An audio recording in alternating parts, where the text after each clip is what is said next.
¿Qué tal, amigos? ¿Cómo están? Sean bienvenidos a su programa de Familia en Familia. Yo soy el Padre Jorge, misionero de Jesús y de María, saludándolos, dándole gracias a Dios por este día.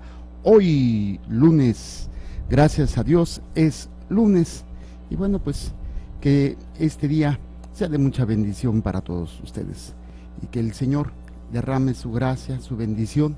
Y ustedes estén abiertos, pues a esa divina voluntad, a todo lo que el Señor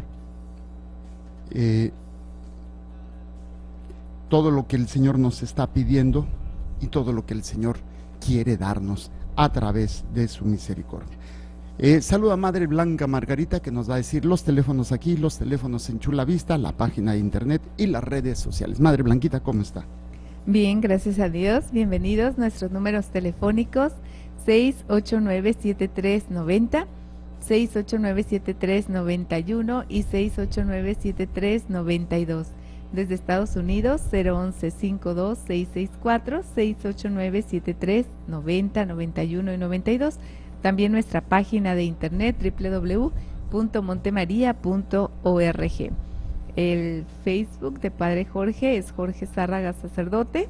Ahí pueden comunicarse. El de una servidora es Madre Blanca MJM. Y también el de Montemaría. El correo electrónico sí.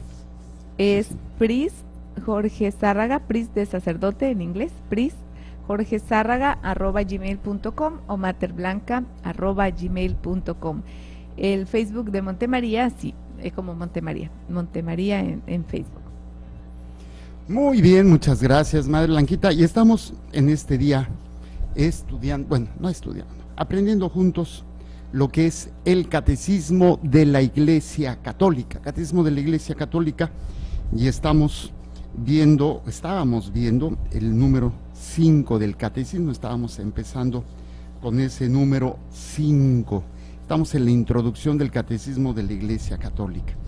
Y lo último, si ustedes bien recuerdan, estábamos viendo un poquito acerca de los dogmas y de la doctrina, ¿sí? Era lo que estábamos contemplando, si mal no recuerdo, si mi memoria, que no es muy buena, no me falla, ¿sí?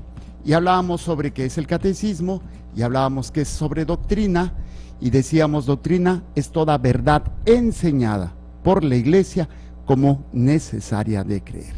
O sea que si eres católico, estos son, miren, se los voy a compartir como, ¿cómo se llama? Lo oí una vez a un periodista que es, ¿cómo se llama? Ruiz Gili, que estaba comentando de este grupo de mujeres que se dicen católicas, católicas con derecho a decidir. Y él decía, yo no soy católico, pero si yo pertenezco a un grupo, a una sociedad, a un movimiento, lo que sea, hay sus reglas para pertenecer a ese grupo. Entonces, si tú rompes las reglas, pues ya no eres parte de ese grupo. Y él decía, pues con todo respeto de estas señoras, está bien que defiendan lo que quieran, católicas con derecho a decidir, no se pueden decir católicas, porque la Iglesia Católica es muy directa y muy clara en la cuestión del aborto. Y estas mujeres están a favor del aborto. Y el aborto es un pecado, y lo decía él, ¿cómo se llama? Lo decía él, de que automáticamente te expulsa, es comunión, y se necesita un sacerdote especial para poderte incluir otra vez dentro de la comunidad de la Iglesia. Entonces, pues dentro de nuestra fe, pues hay la doctrina, y esto, la Iglesia es una verdad que enseña y que es necesaria de creer. Decíamos que si reúne 3 aspectos: que sea formalmente revelada, que sea parte de una conclusión teológica o que es parte de una ley natural. Esto es lo que habíamos visto el programa anterior. Y también hablábamos de los dogmas. La doctrina es el edificio grande. Los dogmas forman parte de la doctrina. Los dogmas es como un gran departamento dentro de la doctrina, ¿sí? Y va a ser muy interesante porque para nosotros los dogmas van a dar como la columna. Para decirles así, algo muy sencillo, el edificio se llama doctrina, y lo que sostiene a la doctrina, o sea, las estructuras pueden ser metálicas o las varillas, se le llama dogma, ¿sí? No toda la doctrina tiene que ser dogma, pero sí el dogma va a sostener muchos aspectos de la doctrina. Entonces, los dogmas son aquellas doctrinas que la Iglesia propone para ser creídas como formalmente reveladas por Dios, ¿sí? Y esto va a ser muy importante para entender algunos elementos que ya decíamos. La doctrina, según lo que habíamos dicho que es doctrina, es toda verdad enseñada por la Iglesia como necesaria de creer. Lo que es revelado dentro de la doctrina se le va a llamar dogma, ¿sí? Y hay otras cosas que no precisamente se consideran dogmas, pero también son doctrina. Entonces, son aquellas doctrinas que la Iglesia propone para ser creídas como formalmente reveladas por Dios. Y los dogmas pertenecen al depósito de la fe. ¿Qué es el depósito de la fe? No sé si lo habíamos visto en la vez anterior, voy a tratar de explicarlo. Nuestra fe es una fe revelada, ¿sí? Hay la fe de otras creencias, y especialmente las antiguas, que se les llama animistas, ¿sí? ¿Por qué? Porque de alguna manera van a presentar como el esfuerzo del hombre por alcanzar a esas divinidades que antiguamente se le atribuía la divinidad o ciertos poderes divinos, por ejemplo al sol, a la luna, a la tierra, al agua, al trueno, a la guerra, al amor, a los animales. Y si ustedes ven las diferentes culturas en diferentes tiempos de la historia, pues ellos adoraban a esos dioses porque los veían como dioses. Entonces, de alguna manera, el hombre descubre que hay algo superior a él. Primero lo va a encontrar en la creación. Como no entiende la creación, pues la diviniza. Por eso muchos dicen que la religión es para ignorantes, es para burros, porque pues ¿cómo se llama? Divinizaban todo lo que no entendían, y de alguna manera pues era lógico. Viene la ciencia y nos ayuda a entender que lo que antes se divinizaba pues no es más que una creación. Nuestra creencia obviamente es hay alguien que creó todas esas realidades. Entonces, de alguna manera era el esfuerzo natural del hombre por alcanzar o tratar de entender esas divinidades o esa divinidad. A este tipo de esfuerzos se le llama religión animista. Tratar de religión significa religar, volver a unir. Y el hombre trataba de unirse a esa divinidad. Nuestra religión, nuestra fe, nuestra creencia, que recuerden, religar es volver a unir, es que Dios sale al encuentro del hombre. Nosotros podríamos, por la simple inteligencia humana, descubrir que hay algo superior que mantiene el orden y que tiene un origen, el que el hombre haya existido, y el hombre y la naturaleza no puede haber sido creada por sí sola, aunque hayan teorías famosas del Big Bang, del Boom Bang y todas estas. Hubo un inicio, y este inicio creador le llamamos Dios. Entonces, de esta fuerza, de esta inteligencia que tiene el hombre para entender lo que es este ámbito, pues el hombre hablaba de una divinidad, pero no iba a poder llegar a conocer esta divinidad como ahora la conocemos, si Dios no se hubiera revelado, que es quitarse el velo y decir, aquí estoy, ¿sí? Si Dios no se hubiera quitado el velo, no podríamos saber que es un Dios en tres personas, Padre, Hijo y Espíritu Santo, el Padre que crea, el Hijo que redime y el Espíritu Santo que santifica, o que pues todos los elementos que vamos conociendo gracias a que Dios se manifestó. Acuérdense con Abraham, acuérdense con Moisés, yo soy el Dios de Abraham, de Isaac y de Jacob, yo soy el que soy, ¿sí? Yo soy un Dios celoso. A veces lo malinterpretábamos, pero le atribuíamos cosas humanas, ¿no? Que es un Dios celoso, que va a destruir la tierra, que manda que sean destruidos los pueblos, que sacrifiques a tu hijo. Bueno, son elementos humanos que se le atribuían a Dios, pero Dios se va a ir revelando poco a poco, revelando, o sea, se va a ir manifestando a través de la historia. Y la plenitud de la revelación, por eso dice San Pablo, llegada la plenitud de los tiempos, viene Jesús. O sea, antes fue Dios revelándose poco a poco, pero ya lo necesario, lo pleno, y que no necesitamos más para salvarnos, está en Jesucristo, ¿sí? Y en este elemento va a ser muy importante descubrir esto, porque el ser humano, cuando va descubriendo esta revelación, pues va a guardarla de una manera muy especial. Esto es un tesoro. Hagan de cuenta como es ir al banco y que Dios hace un depósito. Les dejo esto porque con esto van a pagar todo, van a manejar sus vidas, con esto van a ustedes a encontrar la paz, van a encontrar el amor, van a encontrar la salvación. Es un depósito, cuídenlo, nadie lo puede alterar ni se lo puede robar, ustedes cuídenlo. Este depósito se lo encomendaron a los apóstoles, Pedro y los apóstoles, cuando Jesús les dio este poder y esta autoridad. Este depósito, la iglesia lo ha cuidado por 21 siglos, y este depósito se le llama revelación. Entonces, el dogma es toda aquella doctrina que la iglesia propone para ser creída como formalmente revelada por Dios, que Dios lo ha dado a conocer, que nosotros no podríamos conocerlo. Hay cosas de Dios que conocimos por la sola inteligencia. ¿Se acuerdan de esa película de La Tercera Palabra? Hermosísima película con Marga López y Pedro Infante, donde Pedro Infante crece en el cerro como un salvaje y se enamora de Marga López, y en una de esas están en la montaña, en el cerro, y él le habla de Dios, y como él nunca había bajado o no bajaba para nada a la hacienda, solamente de vez en cuando para visitar a las tías, ¿cómo descubriste a Dios? ¿Cómo es que sabes de Dios? Le dice, lo vi en un cervatillo, lo vi en una tormenta, lo descubrí. O sea, esa hambre que todos tenemos no es una hambre inventada. Yo siempre hago esta comparación. ¿Cuántos de nosotros tendríamos hambre o antojo de lo que es una maracuyá? Una maracuyá es una fruta que yo nunca he probado. Sé que existe, pero no se me antoja porque no la conozco. ¿Sí ya la probamos? ¿Ya la probamos? ¿Cuándo la probamos? Ya ni me acuerdo. Sí. Sí, ya la probé.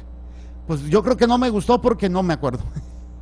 El caso es que, ¿cómo voy a tener hambre de algo que no existe? Si existe es porque lo he probado o porque es necesario para mi vida. Yo tengo sed, aunque el niño no conozca, de hecho, el agua, tiene hambre del agua, tiene sed del agua, si no se muere.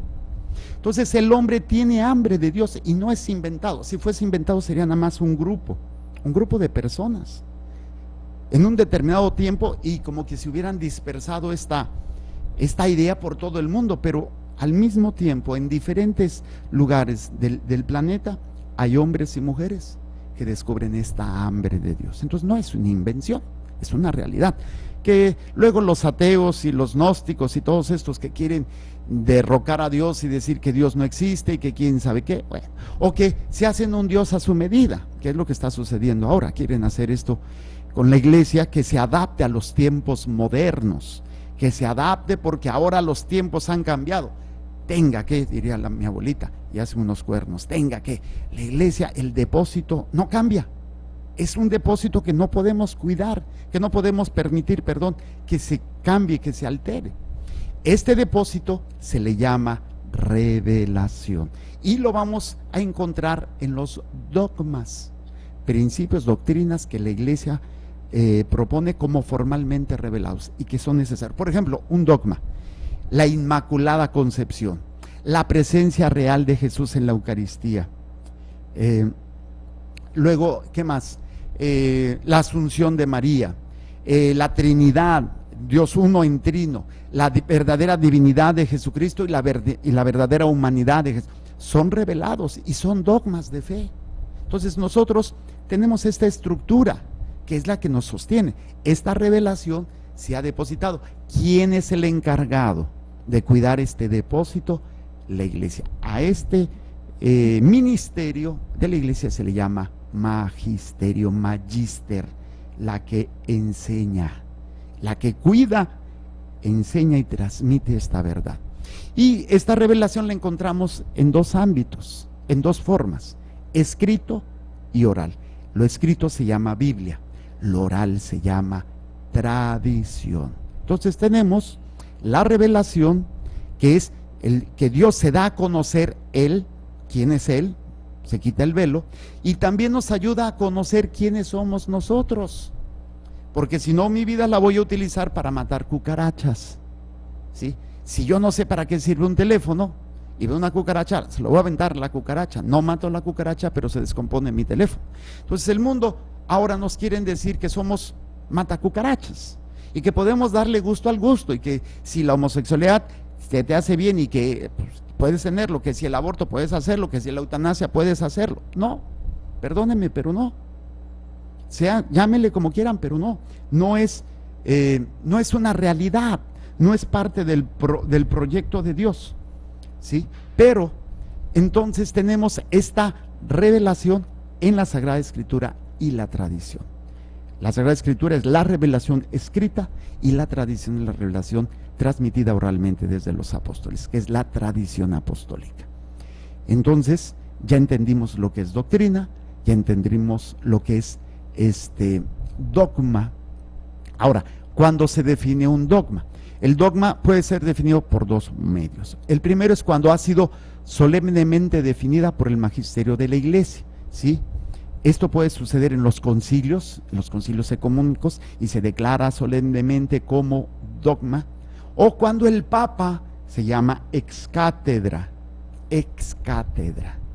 y ahí es donde vemos que el Papa lo declara, por ejemplo, con el último dogma mariano, la Asunción de María, lo declara ex cátedra, con la autoridad que Dios le ha dado a Pedro.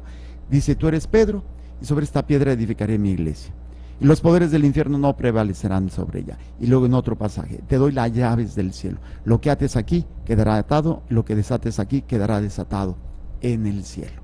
Y también los aspectos como la tradición, que invariablemente la Iglesia lo ha enseñado y no quiere ser proclamada como dogma. Por ejemplo, la pecaminosidad del aborto, la pecaminosidad de las relaciones homosexuales. Pueden ser legales, y ya son legales por la Suprema Corte de Justicia, pero no deja de ser pecado.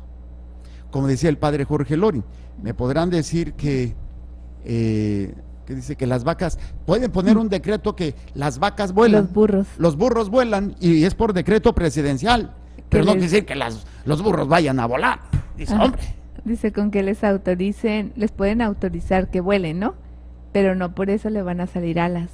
Sí, o sea, no quiere decir por eso que le vayan a salir alas. Entonces es parte muy importante para todos nosotros entender este ámbito del ambiente, de la fe que tenemos, y sobre todo de lo que esto implica, para que tengamos todos estos elementos bien claros en nuestra relación de iglesia, en nuestra relación como católicos. Entonces, doctrina, dogma, y hay el otro elemento, sí, ya les dije, ¿no?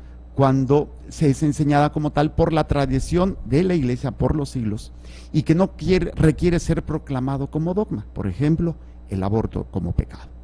Ahora, negar algún dogma sería negar la misma fe, y esto obviamente sería negar la autoridad de Dios, que lo ha revelado.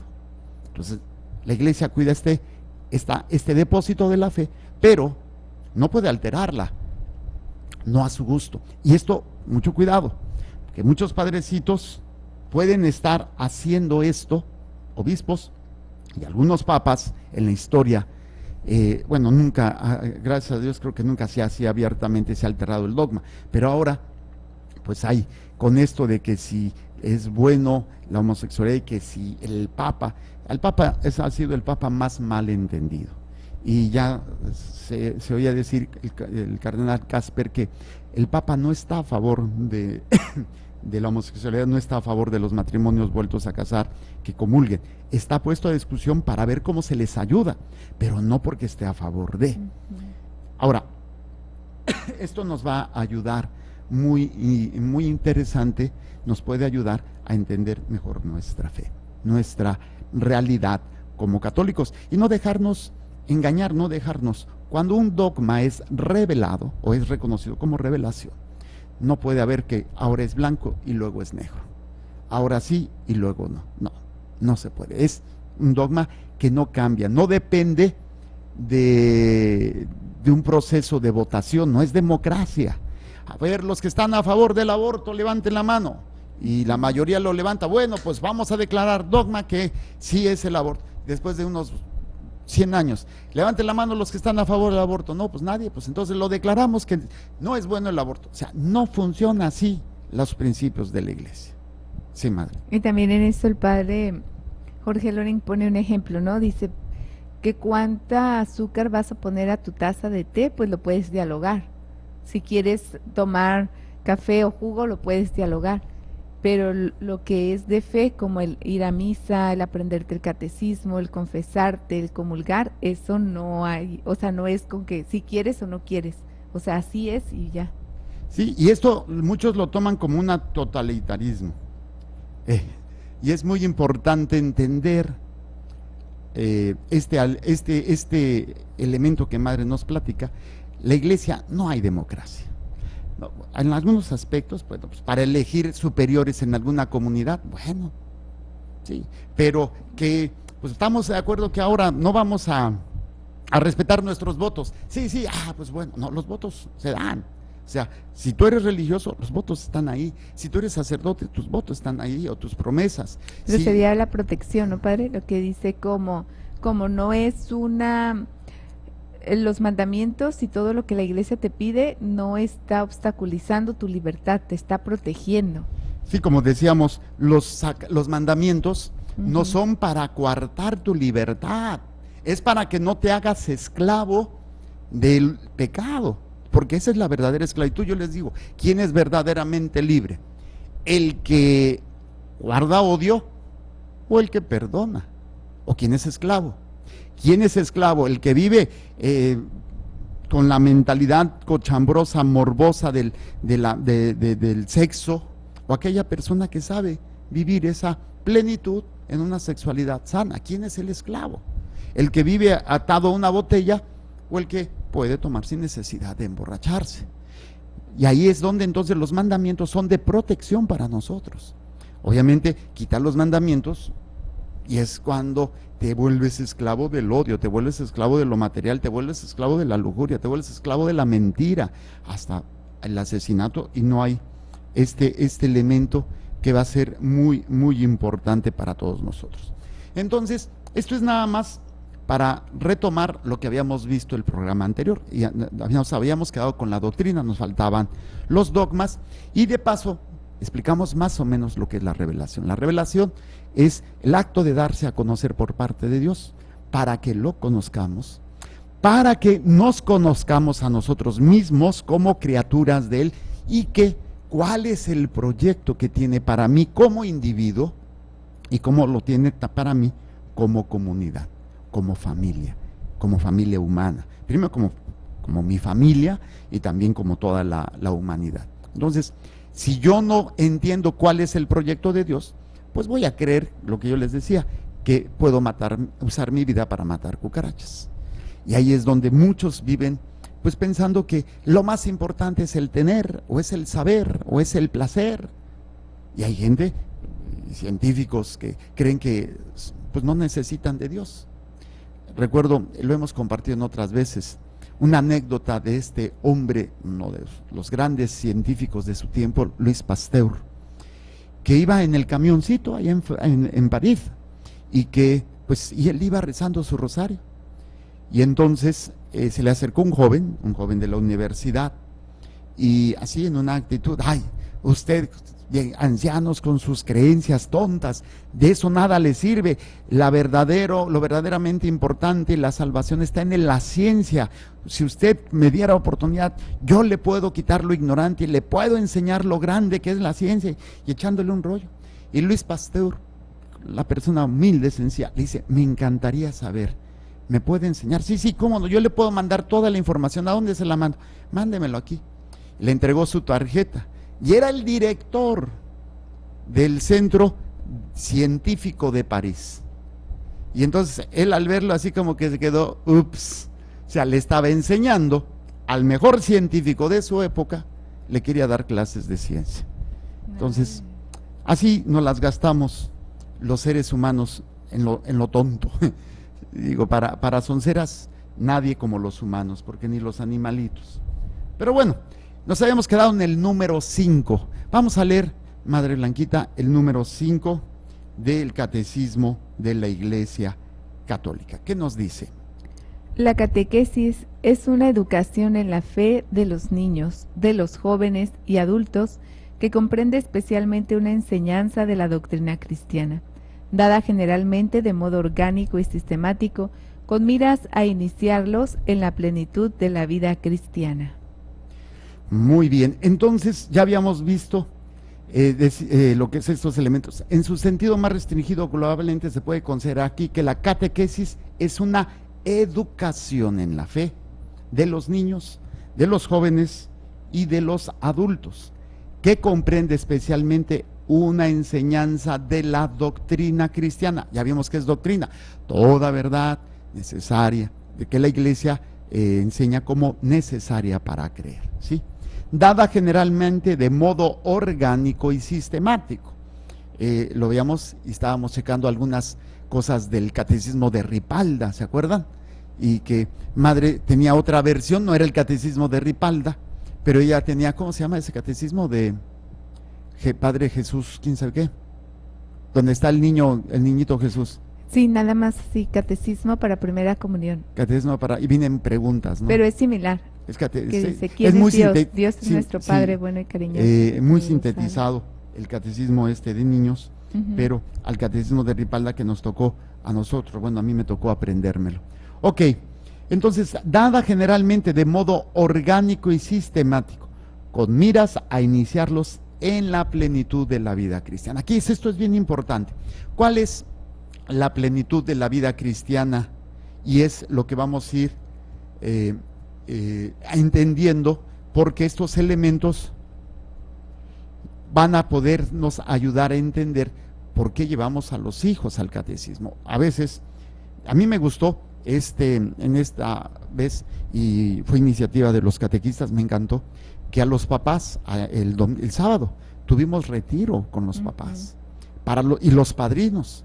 Y ahí yo me aventé una misa, una prédica con ellos, pero los catequistas ahí y todo el equipo, tratar de ayudarle a los papás a tomar conciencia de esta vida de gracia. Entonces, con miras, ¿cuál es la finalidad de primero ir al catecismo? Y el catecismo tiene que darse a los niños, a los adultos, en forma orgánica, o sea, que tenga vida y que tenga un sistema para que pueda ser entendido, y va a ser muy interesante para todos nosotros. Dice, con miras a iniciarlos. Es una iniciación.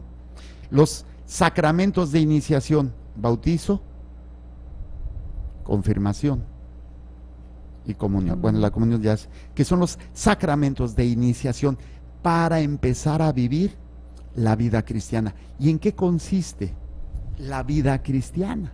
Pues en vivir la vida como Cristo nos enseña, amando, perdonando, sirviendo, sacrificándonos por el bien supremo. Amar es procurar y desear el sumo bien a la persona amada, a la persona amada. ¿Y cuál es el sumo bien? Dios. Todo lo que yo haga, todo lo que yo diga, tiene que estar cimentado en buscar para esas personas el sumo bien, y es Dios y es la salvación de su alma. Entonces, iniciar la vida cristiana, muchos piensan que es solamente pues ya ir al catecismo y ya. No, es el inicio de toda una vida hasta que muramos. Vivir, tratar de vivir esa fe, claro, la vamos a regar, vamos a cometer pecados, no vamos a estar siempre a lo mejor al 100, pero es levantarse y echarle ganas por todos estos elementos que van a ser muy importantes. Pero bueno, es algo que va a ser muy, muy necesario. Y la vida cristiana no solamente se vive cuando estoy en el templo, porque yo soy católico en el templo, pero afuera, como me tocó un padrecito, no digo nombres, pero yo soy padrecito en el templo, pero afuera del templo soy como cualquier otra persona no es cierto. ¿Sí? Voy a poner un ejemplo. Ahorita se me ocurre, el médico no solamente es médico en el consultorio, el médico es en cualquier lado, si se necesita, ahí está. El karateca no es karateca solamente en el dojo, es en todos lados, o sea, lo llevas. Obviamente, pues estas son profesiones o son deportes. El sacerdocio no es ni una profesión, no es un deporte, es un llamado de Dios para servir a las almas y llevarlas a Él. Es, si quieren llamarlo así, el trabajo más importante de toda la humanidad. Y deberíamos cuidar a los sacerdotes y deberíamos de cuidar las vocaciones, así como oro molido, porque de por sí somos pocos, y luego los pocos somos malos, pues imagínense. Pero hay que cuidar las vocaciones, hay que orar por nuestros jóvenes. Y yo espero que los que se van a casar y vayan a tener hijos, desde niños me los inculquen a aspirar a la vida sacerdotal. El futuro papá, un día, si se nos casa el negrito, ¿no? Pero antes los niños jugaban a la iglesia, jugaban a la misa, ¿sí? ¿Por qué? Porque se aspiraba a, ahora desgraciadamente, y tiene que ver mucho los sacerdotes, que no inspiramos, sinceramente, no inspiramos a los jóvenes a querer seguir este camino. Nos falta mucho. Piden, oren por nosotros para que se nos quite lo sonso, para que esa vida de pecado no dañe esas almas, no dañe esas vocaciones y puedan surgir más vocaciones. Ojalá que esto sea posible y podamos entender todos estos ámbitos. Y estos ámbitos van a ser muy importantes en todos los aspectos de un buen cristiano. La vida cristiana es una forma que se lleva en todos los ámbitos. Cuando me divierto en casa, en la escuela, en el trabajo, en la intimidad con mi pareja, cuando estoy enfermo, cuando estoy sano. Es algo que se tiene que inicio, porque no conozco, aunque yo ya lo empecé el día de mi bautizo, pero nadie pues sabe o entiende eso porque estamos chiquitos, pero vamos creciendo en esto con la doctrina, con la catequesis, que es la educación en la fe. Esto es el número 6, digo el número 5. Número 6, Madre Blanquita. Dice, sin confundirse con ellos, la catequesis se articula dentro de un cierto número de elementos de la misión pastoral de la Iglesia que tiene un aspecto catequético, que preparan para la catequesis o que derivan de ella, como son primer anuncio del Evangelio o predicación misionera para suscitar la fe, búsqueda de razones para creer, experiencia de vida cristiana, celebración de los sacramentos, integración de la comunidad eclesial, testimonio apostólico y misionero. Muy bien. Entonces vamos a ver. Dice, sin confundirse con ellos, la catequesis se articula dentro de un cierto número de elementos de la misión pastoral de la Iglesia. La Iglesia tiene esta acción pastoral, o sea, como un pastor con las ovejas. Está la pastoral social, está la pastoral juvenil, está la pastoral penitenciaria, está la pastoral familiar, está la pastoral profética. O sea, las diferentes formas como la Iglesia va a ejercer este servicio, ¿sí? Sin confundirse, la catequesis se articula, o sea, se va a articular con todos estos elementos de la pastoral de la Iglesia, que tiene un aspecto catequético. Casi todas las pastorales tienen un ámbito de enseñanza de la fe, que preparan para la catequesis o que derivan de ella. Por ejemplo, ya les decía yo cuáles son, la evangelización tiene dos momentos.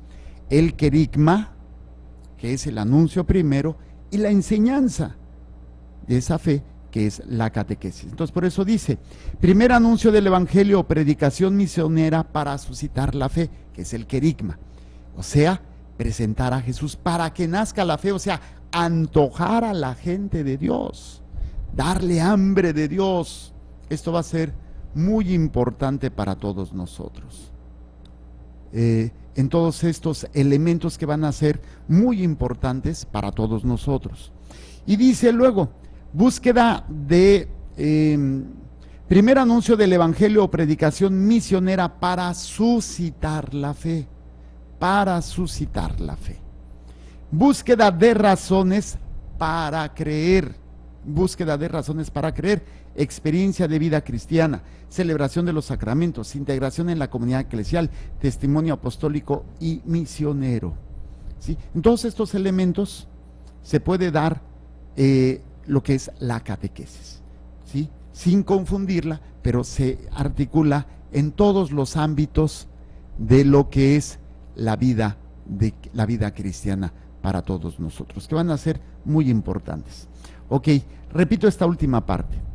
Dice, sin confundirse con ellos, o sea, con todos los elementos que se vienen más adelante, la catequesis se articula dentro de un cierto número de elementos de la misión pastoral, o sea, como pastores, la iglesia actúa con los fieles, que tiene un aspecto catequético, para que preparen para la catequesis o que se derivan de ella, o sea, ya sea para que se preparen dentro de la catequesis o después de la catequesis, se da este elemento, pero nunca terminamos de llevar una catequesis, una enseñanza en nosotros, nunca terminamos de tener estos elementos de aprendizaje para todos nosotros. Ok, creo que es muy importante. Bueno, luego dice entonces, primer anuncio que decíamos, el querigma, o la predicación misionera, vayan, cuando el Señor manda a los apóstoles, para suscitar la fe. En la búsqueda de razones para creer, que creo que a todos nos ha pasado, como que nos cuesta trabajo, a veces cuestionamos, ¿y qué tal? Yo sí me cuestiono a veces humanamente, digo, ¿y qué voy a hacer toda la eternidad en el cielo? Qué aburrido, ¿no? Uno piensa a manera de humana, a manera de los tiempos que tenemos aquí, pero allá, pues obviamente ya no hay tiempo, no es el hoy y mañana, sino es un eterno presente en la presencia de Dios, y no necesitarás ni de personas, ni de cosas, ni de computadora, de nada, porque será pleno ahí. Pero imagínese, padre, por ejemplo, como dice uno, ay, y el cielo, ¿no? Pero ahora sí dice uno, toda una eternidad en el infierno. Ay, bueno, eso ya es otra cosa. Sin que pase nada y estar ahí eternamente con ese odio, rencor. No, pero ahí es eterno, pero con un dolor intenso.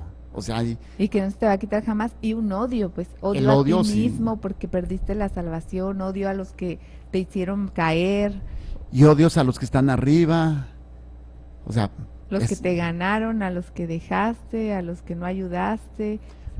O sea, es una vida que realmente yo no quisiera. ¿Quién va a querer estar así, no? No. Ok, entonces, experiencia de vida cristiana, celebración de los sacramentos. Para los sacramentos, pues tiene que haber una catequesis. Para que se integren en la comunidad eclesial, hay una catequesis, ¿sí? En el testimonio apostólico y misionero también se da la catequesis. La catequesis es básica en toda la vida de la iglesia. Claro, hay unos elementos muy claros que se usan ya, por ejemplo, cuando van a recibir algún sacramento, cuando los niños van a ser bautizados, se les se les da catecismo, ahorita se me fue la palabra, a los papás y a los padrinos. Los niños que van a hacer su primera comunión, catequizan, sí, gracias. Los niños que van a hacer su primera comunión, pues tienen que llevar un proceso de catequesis. Los que van a recibir el sacramento de la confirmación, la catequesis. Los que se van a casar, la catequesis. Los sacerdotes, imagínense, si no tienen que tener una preparación, pues cuánto más, ¿sí? Hasta para bien morir se tiene que enseñar, se les tiene que enseñar la fe en la vida eterna, se les tiene que enseñar todos estos elementos que son muy, muy importantes. Ok, este sería el número 6. Vamos a ver el número 7. ¿Qué nos dice? La catequesis está unida íntimamente a toda la vida de la Iglesia. No solo la extensión geográfica y el aumento numérico de la Iglesia, sino también y más aún su crecimiento interior. Su correspondencia con el designio de Dios dependen esencialmente de ella. Muy bien, ¿qué es lo que dice o a qué se refiere este número 7? Vamos a ver con claridad. Dice, y está entre comillas, la catequesis está unida íntimamente a toda la vida de la iglesia. Aquí ya lo que les decía, la catequesis no es solamente un momento donde se van a preparar para los sacramentos, sino que forma parte de toda la vida de la iglesia. O sea, todo lo que la iglesia hace tiene que ver también con la catequesis.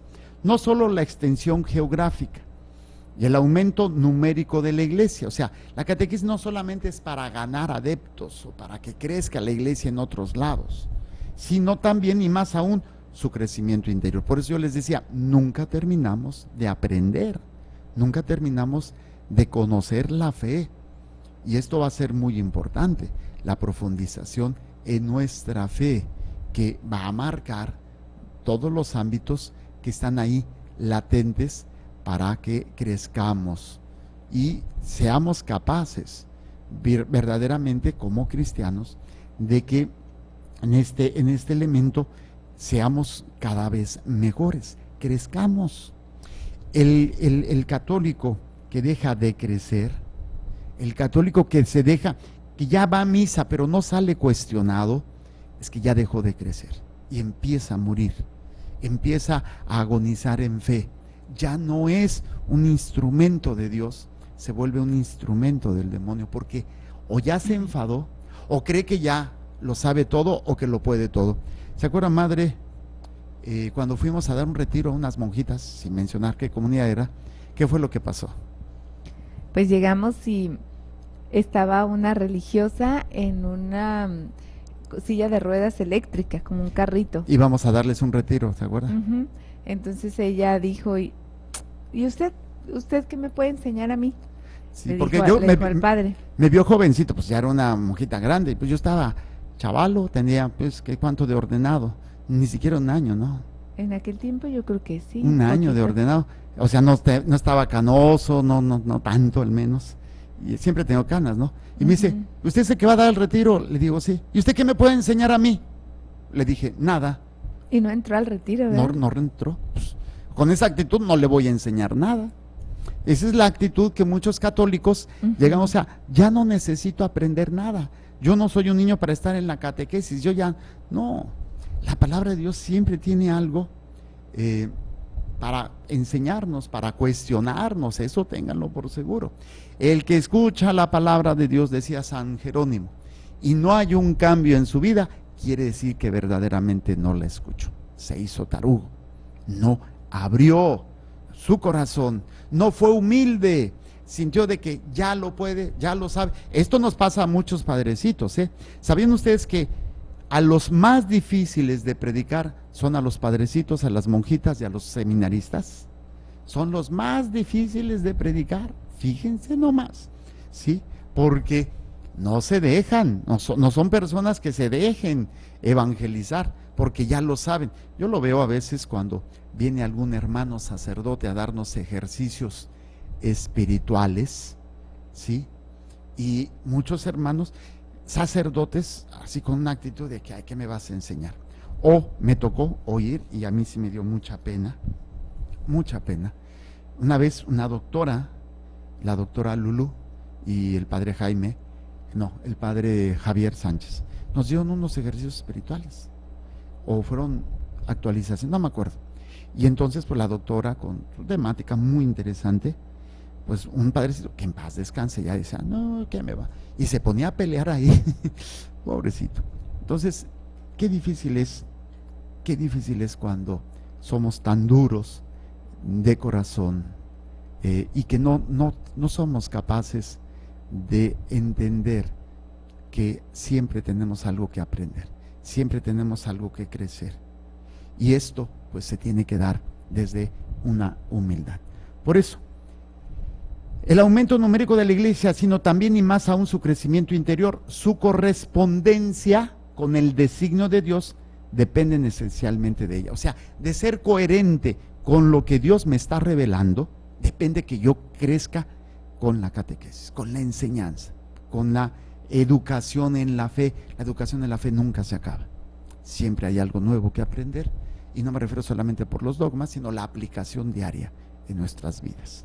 Bueno, casi que nos despedimos, se nos está acabando el tiempo, pero espero que esto nos ayude. Nos quedamos en el número 7 de la introducción del Catecismo de la Iglesia Católica y estábamos viendo algunos elementos de cómo esta catequesis forma parte de toda la vida de la Iglesia, no solo en extensión geográfica y en el aumento de números de miembros en la Iglesia, sino en un crecimiento interior, ¿sí?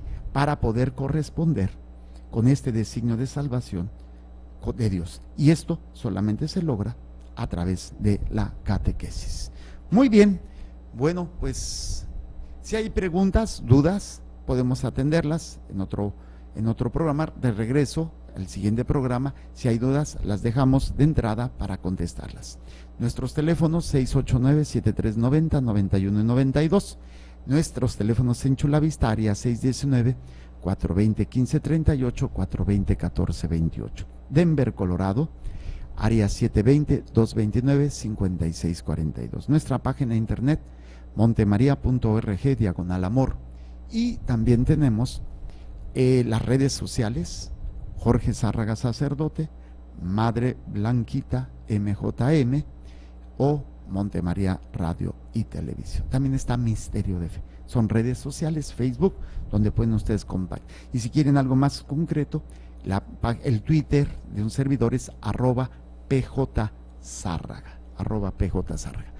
Que el Señor les bendiga y les proteja, haga resplandecer su rostro sobre ustedes y les conceda su favor. Que el Señor les mire con benevolencia y les conceda la paz. Amén. Jesús, que tu sangre pura y sana circule en estos cuerpos enfermos y que tu cuerpo puro y sano transforme estos cuerpos débiles y que una vida sana y vigorosa palpite dentro de ellos. Amén. La bendición de Dios Todopoderoso, Padre, Hijo y Espíritu Santo, descienda sobre ustedes y permanezca para siempre. Amén. Continúen con nuestra programación. Esto no se acaba. Recuerden que Dios es amor y te ama.